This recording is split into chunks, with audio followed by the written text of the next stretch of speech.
ప్రభునందు ప్రియమైన దేవుని పరిశుద్ధమైన సంగమా, దేవుని బిడ్డలారా, మన రక్షకుడైన యేసు క్రీస్తు నామమున మీ అందరికీ ఈ ఉదయమున శుభములు నేను మీకు తెలియజేస్తున్నాను. గడిచినటువంటి దినములన్నీ దేవుడు తన కృపను మనకు అనుగ్రహించి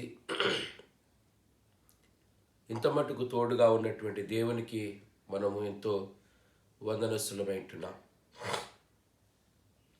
ఈ దినము యోహాను సువార్త 19వ అధ్యాయం మొదటి నుండి 6 వచనాలు కనుక మనం చదువుకున్నట్లయితే, అప్పుడు పిలాతు యేసును పట్టుకొని ఆయన కొరడాలతో కొట్టించెను. సైనికులు ముళ్ళతో కిరీటము అల్లి ఆయన తల మీద పెట్టి ఊదారంగు వస్త్రము ఆయనకు తొడిగించి ఆయన యొద్దకు వచ్చి, యూదుల రాజా శుభమని చెప్పి ఆయన అరచేతులతో కొట్టిరి.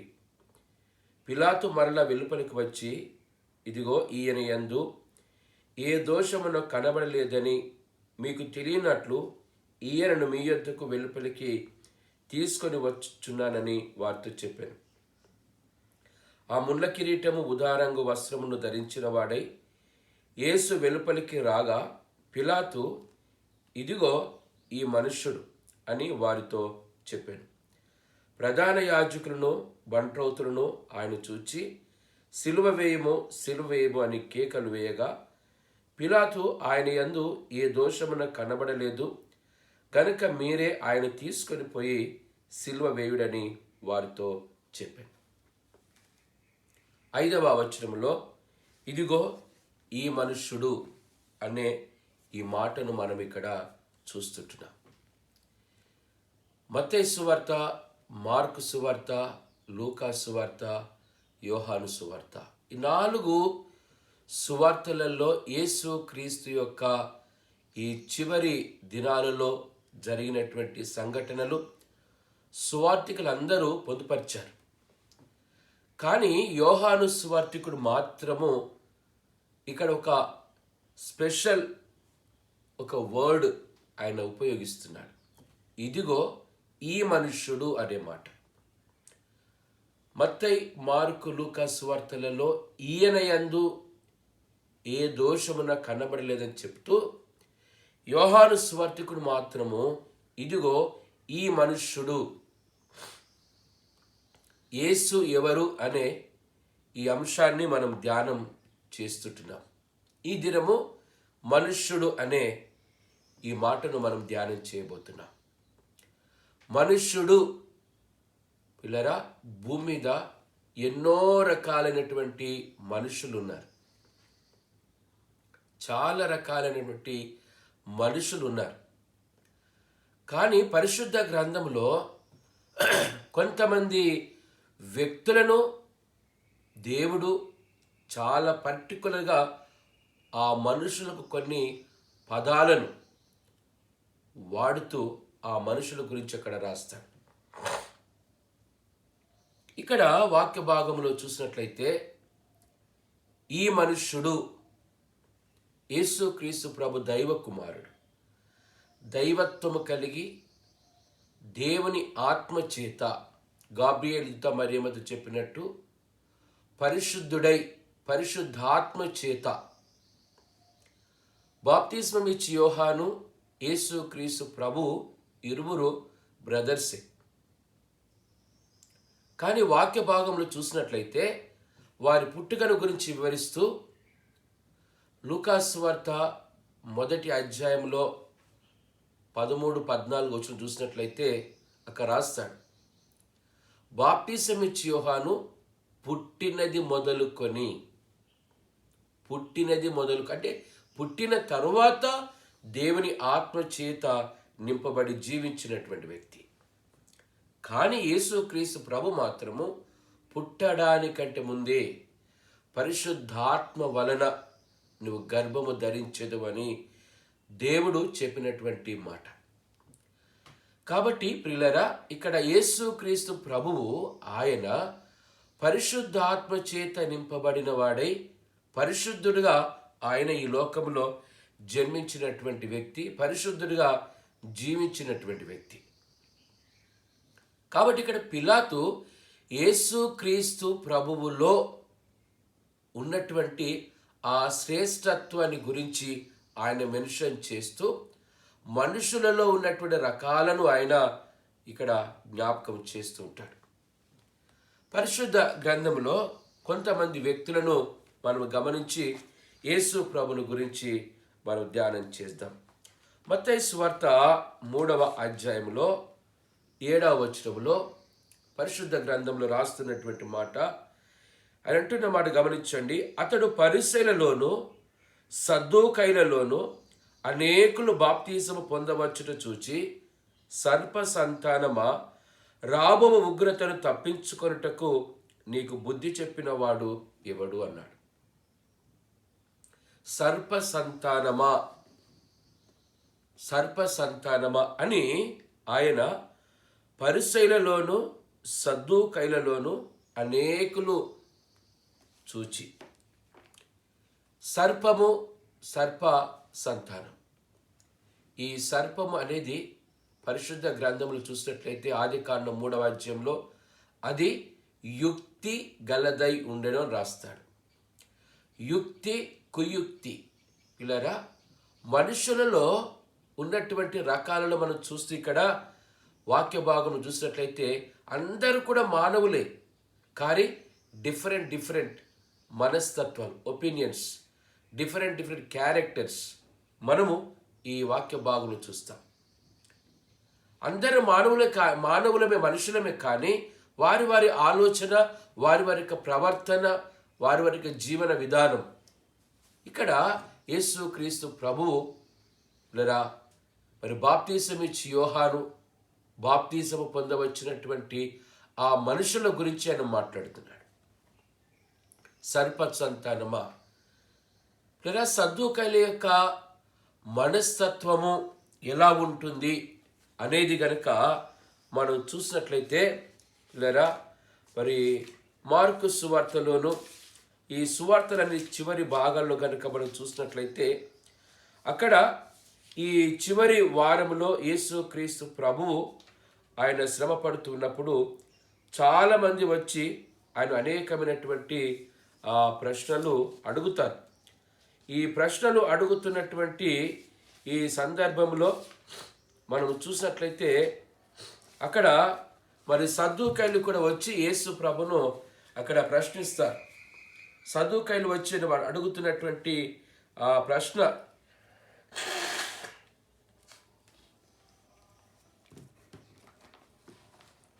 మార్కు సువార్త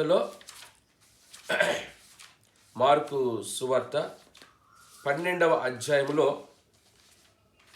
మార్కు సువార్త 12వ అధ్యాయములు పిల్లరా, సద్దూకైలు 12వ అధ్యాయం 18వ వచనంలో పునరుత్థానము లేదని చెప్పేది సద్దూకైలు. పునరుత్థానము లేదని చెప్పేటటువంటి సద్దూకైలు. యూద మతములో అనేకమైన తెగలు ఉన్నాయి. 9 అందరు యూదులే, కానీ అందులో 9 శాఖల వారు ఉన్నారు. అందులో ఈ సద్దూకైలు అనేవారు ఒక తెగ. వారి విశ్వాసంలో ఏంటంటే వారు యెహోవా దేవుని నమ్ముతారు, ధర్మశాస్త్రాన్ని నమ్ముతారు, కానీ పునరుత్థానాన్ని వారు నమ్మరు. వారు వచ్చి యేసు ప్రభును చిక్కు ప్రశ్నలు వేస్తూ అడుగుతున్నటువంటి మాట పునరుత్థానము లేదని చెప్పేటటువంటి సద్దూకైలు. పిల్లరా, సద్దూకైలు పరిసయ్యులు ఈ హోలీ వీక్లో యేసుక్రీస్తు ప్రభువును మాటలలో చిక్కుపరిచి ఆయన పట్టుకోవడానికి ఎంత కుయుక్తిగా వారు ప్రవర్తిస్తారనేది ఈ వాక్య భాగంలో మనం చూస్తాం. మనుషులే, కానీ వారిలో ఉన్నటువంటి యుక్తి కుయుక్తి. ఇలాంటి మనుషులు మనకు అప్పుడప్పుడు మన జీవితాల్లో మనకు తారసపడుతూ ఉంటారు. అందరూ దేవుని వారమే, దేవుని బిడ్డలమే, కానీ వారిలో ఉన్నటువంటి కుయుక్తి అనేది ఇతరులకు ఎంత హాని కలిగిస్తుంది అనేది వారు గమనించలేకపోతారు. కాబట్టే ఇక్కడ బాప్తీసం ఇచ్చి యోహాను అంటున్న మాట ఏంటంటే సర్ప సంతానమా. వారు మనుషులే, కానీ సర్పము ఏ విధంగా కుయుక్తి కలిగి తన దగ్గరికి వచ్చి వారిని కాటు వేసి ఆ తనలో ఉన్న విషమును ఎక్కించి మనుషులను చంపేస్తుందో, మనుషులను చంపేటటువంటి ఆలోచన విధానం కలిగినటువంటి వారు ఈ సర్ప సంతానం. కాబట్టి ఇక్కడ బాప్తీసం ఇచ్చి యోహాను సర్ప సంతానమా అని ఇక్కడ మాట్లాడుతున్నాడు.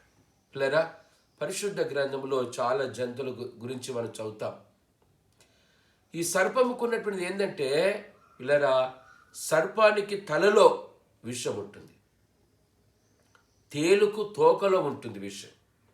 ఒక పద్యం ఉంటాడు, తల నుండి విషము పనికిన్, తోక నుండి విషము వృచ్చికమునకును, తల తోక ఎనక కలునకు నిలువెల్ల విషము గదరా సుమతి అంటాడు. అంటే ఒక్కొక్క జంతువు ఒక్కొక్క రకంలో ఒక్కొక్క ప్లేసులో విషం ఉంటే మానవునికి మాత్రం నిలువెల్ల విషం అనే ఈ మాటను ఆయన ఇక్కడ జ్ఞాపకం చేస్తాడు. కాబట్టి పిల్లరా, ఈ లోకములో ఉన్నటువంటి మనం ఎలా జీవిస్తున్నాం? ఇలాంటి విషపూరితమైనటువంటి జీవితాలు మనలో ఉన్నాయి. కాబట్టే బాప్తీసం ఇచ్చి యోహాను మనుషులను సర్ప సంతానముగా ఆయన సంబోధిస్తూ ఉంటాడు. ఇంకొక చోట లూకా సువార్త 13వ అధ్యాయంలో చూసినట్లయితే అక్కడ లూకా సువార్తికుడు అక్కడ ఇంకొక జంతువుని జ్ఞాపకం చేస్తాడు. ఆయన అంటున్న మాట ఏంటంటే లూకా సువార్త 13వ అధ్యాయం 31వ వచనంలో, ఆ గడియలోని కొందరు పరిసయ్యులు వచ్చి, నీవిక్కడి నుండి బయలుదేరి పొమ్ము, హేరోదు నిన్ను చంపవెదుగోర్చున్నాడని ఆయనతో చెప్పగా, ఆయన వారిని చూచి, మీరు వెళ్ళి ఆ నక్కతో ఇలాగు చెప్పుడి, ఆ నక్కతో ఇలాగు చెప్పుడి అనే మాట ఇక్కడ మనం చదువుతూ ఉంటాం.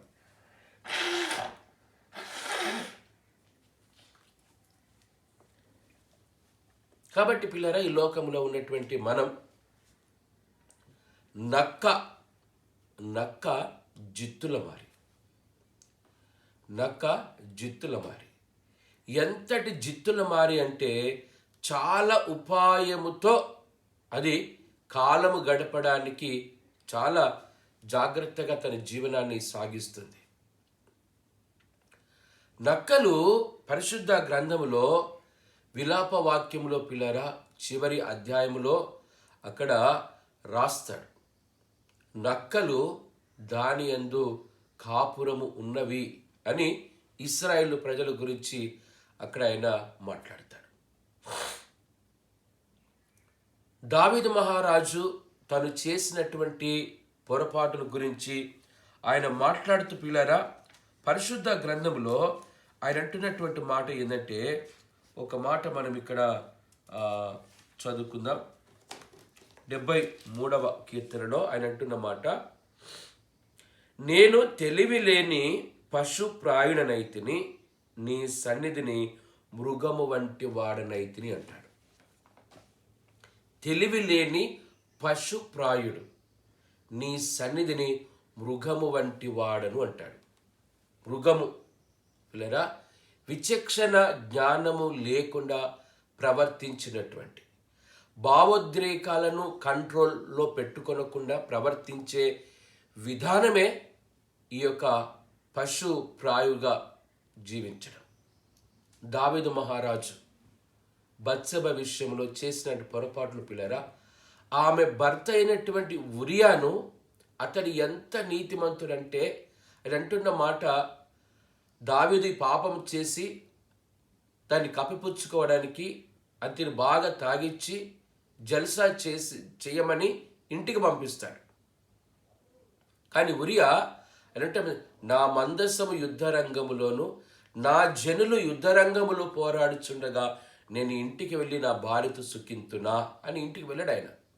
అంటే దేశము కొరకు, దేశ రక్షణ కొరకు, దేశ క్షేమము కొరకు అతడు ఎంతటి దీక్ష కలిగి ఉన్నాడో అంతటి నీతిమంతుణ్ణి ఉరియా. దావీదు ఆ ఉరియాను తన సైన్యాధ్యక్షుడు యోవాబు చేత అతన్ని చంపించాడు, నిర్దాక్షిణ్యంగా చంపించాడు.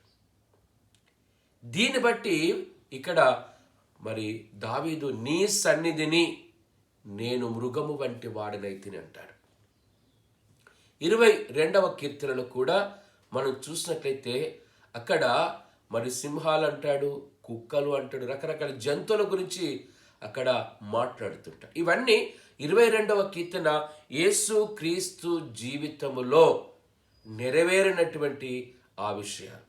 ముఖ్యంగా ఈ యొక్క సిలువ కార్యక్రమములో అనేకులు కూడా ఏ విధంగా యేసు ప్రభువును వారు హింసిస్తున్నారో ఆ 22వ కీర్తనలో అక్కడ దావీదు మహారాజు ఆయన రాస్తూ ఉంటాడు. ఆయన అంటున్నటువంటి మాటను పిల్లరా మనం ఇక్కడ జ్ఞాపకము చేసుకుందాం. 22వ కీర్తన మీరు 12వ వచనం చూడండి. వృషభములు అనేకము నన్ను చుట్టుకొని ఉన్నవి, బాషాను దేశము బలమైన వృషభములు నన్ను ఆవరించి ఉన్నవి. చీల్చుచును గర్జించునుండు సింహము వలె వారు నోళ్ళు తెరుచుచు ఉన్నారు అని ఆయన ఇక్కడ రాస్తాడు. 16వ వచనం చూడండి. కుక్కలు నన్ను చుట్టుకొని ఉన్నవి అని ఆయన రాస్తాడు. 20వ వచనంలో ఖడ్గము నుండి నా ప్రాణమును, కుక్కల బలము నుండి నా ప్రాణము తప్పింపుము, సింహము నోట నుండి నన్ను రక్షించుము, గురుబోతుల కొమ్ముల నుండి నన్ను రక్షించి నాకు ఉత్తరం ఇచ్చి ఉన్నావని ఇక్కడ ఈ భక్తుడు జ్ఞాపకం చేస్తాడు. కాబట్టి పిల్లరా, ఈ లోకములో ఉన్నటువంటి మనం ఇక్కడ యేసు క్రీస్తు ప్రభు ఆ నక్కతో అంటాడు. అంటే మనుషులే, కానీ మనుషులు ఆయా సందర్భాలలో వారు ప్రవర్తించే విధానం, వారు వ్యక్తపరిచే హావభావాలు ఎంత కఠినంగా మూర్ఖంగా ప్రవర్తిస్తారో. మనుషులే, ఆ మనుషుల్లో ఉన్నటువంటి ఆ మనస్తత్వాన్ని దేవుడు ఇక్కడ జ్ఞాపకం చేస్తున్నాడు. హేరోదు నక్క లాంటి వాడు, ఆ నక్కతో మీరు ఇలాగ చెప్పుడి. ప్రభునందు పిల్లరా, మనుషులలో ఉన్నటువంటి ఈ 2వ రకం. మొదటి రకం సర్ప సంతానం అంటాడు. 2వ రకంలో ఇక్కడ మరి ఆయన నక్కల గురించి ఆయన మాట్లాడుతున్నాడు. 3వ విషయానికి వచ్చినట్లయితే పిల్లరా, ఇక్కడ కుక్కల గురించి చూసాం. మరి పౌలు భక్తుడు ఫిలిప్పి సంఘానికి రాస్తూ ఆయన అక్కడ అంటున్నటువంటి మాటను మనం ఇక్కడ చదువుకుందాం. 3వ అధ్యాయం 2వ వచనంలో కుక్కల విషయమై జాగ్రత్తగా ఉండుడి, దుష్టులైన పనివారి విషయమై జాగ్రత్తగా ఉండుడి, ఈ చేతన ఆచరించు వారి విషయమై జాగ్రత్తగా ఉండుడి అని ఇక్కడ దేవుడు తన వాక్యంలో జ్ఞాపకం చేస్తాడు.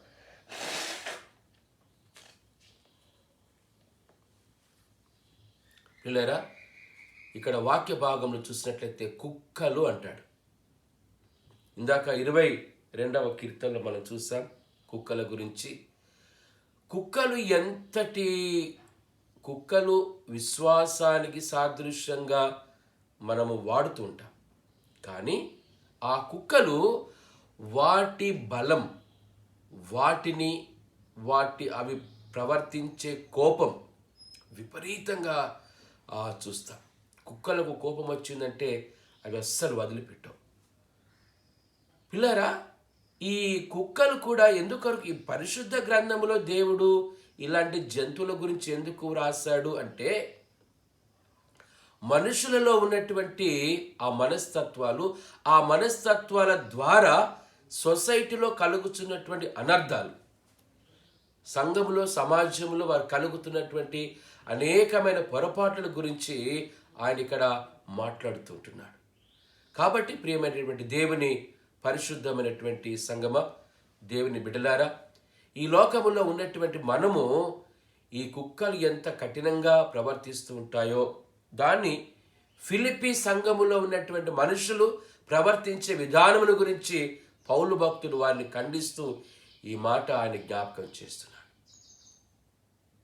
ఈ వాక్యాన్ని వింటున్నటువంటి మనం దేవుని బిడ్డలముగా, విశ్వాసులముగా, ఆయన వారముగా, ఆయన సొత్తుగా ఈ లోకంలో ఉంటున్నప్పుడు నీవు ఎలా ఈ లోకములో ప్రవర్తిస్తున్నావు, ఎలా ఈ లోకములో నువ్వు జీవిస్తున్నావు. నీవు ఎప్పుడైతే నీ జీవితాన్ని, నీ మనస్తత్వాన్ని, నీ ప్రవర్తన ఒక్కసారి నువ్వు ఆలోచన చేసి ప్రభు తట్టు తిరిగితే దేవుని యొక్క కృపను ఈ లోకంలో పొందుకుంటా. పిల్లరా, సర్ప సంతానమా అంటాడు, ఆ నక్కతో ఇలాగ చెప్పుడి అంటాడు, కుక్కల విషయమై జాగ్రత్తగా ఉండుడి అంటాడు. కాబట్టి పిల్లరా, ఈ లోకములో ఉన్నటువంటి మనం ఈ లెంటు కాలంలో దేవుని వాక్యాన్ని ధ్యానిస్తున్నటువంటి మనం పిల్లరా, వాక్యములో పిలాతు యేసు ప్రభును చూసి, అంటే మనుషులందరూ సొసైటీలో ఈ విధంగా ఉంటే యేసు ప్రభు మాత్రం అలాంటి వాడు కాడు అని ఆయన నిర్ధారణ చేస్తున్నాడు. ఇదిగో ఈ మనుషుడు, ఇతనేంది ఏ దోషము లేదు అని ఆయన ఇక్కడ మాట్లాడుతున్నాడు. మార్కు సువార్తలో మనం చూసినట్లయితే పిల్లరా, అక్కడ యేసు ప్రభును గురించి దయ్యములు ఇస్తున్న సాక్ష్యం. మార్కు సువార్త 1వ అధ్యాయంలో పిల్లరా 24వ వచనం గమనించినట్లయితే, వాడు, నజరేయుడగు యేసు, మాతో నీకేమి? మమ్ము నశింపజేయటకు వచ్చితివా? నీవెవడవో మాకు తెలియను, నీవు దేవుని పరిశుద్ధుడవు అని కేకలు వేశారు. నువ్వు దేవుని పరిశుద్ధుడవని కేకలు వేసి చెప్పుట ఇక్కడ మనం చూస్తున్నాం. దయ్యాలు యేసు ప్రభులో ఉన్నటువంటి పరిశుద్ధత గురించి అవి అక్కడ మాట్లాడుతున్నాయి. యోహాను సువార్తల పిల్లరా వాక్య భాగంలో చూసినట్టయితే 8వ అధ్యాయంలో యేసు క్రీస్తు ప్రభు ఆయన అన్నటువంటి మాటలు ఒక మాట మనం ఇక్కడ జ్ఞాపకం చేసుకుందాం. నాయందు పాపము ఉన్నదని మీలో ఎవడు స్థాపించును అని ఆయన ఇక్కడ జ్ఞాపకం చేస్తున్నాడు. అంటే పాపము లేనటువంటి పరిశుద్ధుడు.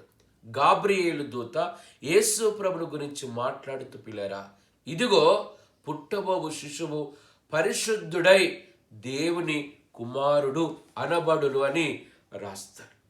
పిలాతు యొక్క భార్య మరి సింహాసనం మీద కూర్చుండి తీర్పు తీరుస్తున్నటువంటి పిలాతుకు ఆమె ఉత్తరం ఏమని రాసి పంపించిందో మనం చూద్దాం. 27వ అధ్యాయంలో పిల్లరా 19వ వచనంలో, అతడు న్యాయపీఠం మీద కూర్చుని ఉన్నప్పుడు అతని భార్య, నీవు ఆ నీతిమంతుని జోలికి పోవద్దు అని ఇక్కడ ఆమె అంటున్నటువంటి మాట.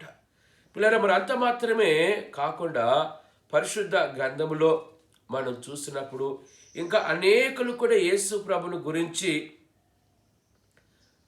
అంటున్నటువంటి మాటలు. లూకాసు సువార్త 23వ అధ్యాయంలో 47వ వచనంలో, శతాధిపతి జరిగిన చూచి ఈ మనుషుడు నిజముగా నీతిమంతుడై ఉండనని చెప్పి దేవుని మహిమపరిచాను. నీతిమంతుడై ఉండనని చెప్పి మహిమపరిచాను. దయ్యాలు పరిశుద్ధుడు అన్నాయి, గాబ్రియేలుతో పరిశుద్ధుడు అన్నాడు. ఈ మనుషుడు నీతిమంతుడని ఒక సైనికుడు చెప్తున్నటువంటి మాట. కాబట్టి పిల్లరా, ఈ లోకములో ఉన్నటువంటి మనము దేవుని వారముగా, ఆయన విశ్వాసముగా ఉండి ఈ లెంట కాలంలో దేవుని సన్నిధిలో గడుపుచున్న మనం, ఈ మాటలు వింటున్నటువంటి మనం పిల్లరా, నీలో నీ పరివర్తనలో ఏ మార్పు చేసుకోవడానికి నువ్వు సిద్ధపడుతున్నా? మారు మనస్సుకు తగిన ఫలములు మీరు ఫలించుడి అని దేవుడు తన వాక్యములో జ్ఞాపకం చేస్తున్నాడు. కాబట్టి పిల్లరా, ఈ లోకములో ఉన్నటువంటి మనం పిలాతు అన్నమాట, ఇదిగో ఈ మనుష్యుడు. పిల్లరా, యేసు క్రీస్తు ప్రభు మనుష్యుడే కానీ పరిశుద్ధుడు, ఆయన నీతిమంతుడు, ఆయన ఏ పాపము చేయనటువంటి వాడు.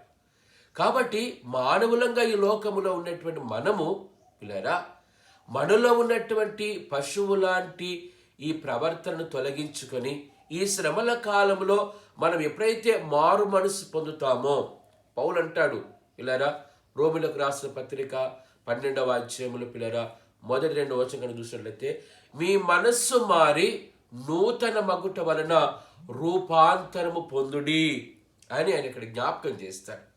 రూపాంతరం మనం చెందాలి, మార్చబడాలి. అది ఈ లెంట్ కాలంలో ఉన్నటువంటి దేవుని యొక్క ముఖ్య ఉద్దేశం.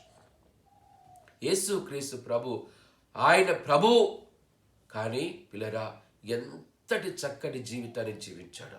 ఇలాంటి జీవితం మనం ఎప్పుడైతే జీవిస్తామో దేవుని యొక్క కృపను మనం పొందుకుంటాం.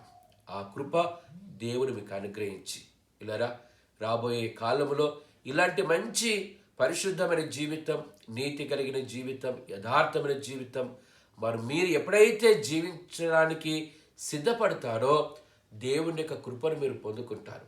11వ కీర్తనలో 84వ కీర్తనలో మనం చివరి భాగాలు చూసినట్టయితే అంటాడు ఆయన, యథార్థవంతులకు ఏ మేలు చేయక మానడు. నీవు ఎప్పుడైతే నీతిమంతుడగా జీవిస్తావో ఆయన కృపను మీరు ఈ లోకంలో పొందుకుంటారు. మరి ఆ విధంగా మీరు జీవించి రాబోయే కాలంలో దేవుని కృపను పొందుకొని ఆయన వారుగా వర్ధిల్లుటకు దేవుడు తన కృప మీకు దయచేయునుగాక. ఆమేన్. ప్రార్థించుకున్న ప్రభువా, పరిశుద్ధుడా నీ పాదాలు కొందనాలు. ఈ ప్రోగ్రాం చూస్తున్న, ఈ వాక్యం వింటున్న ప్రతి బిడ్డను నీ చేతులకు అప్పగిస్తున్నాం ప్రభువా.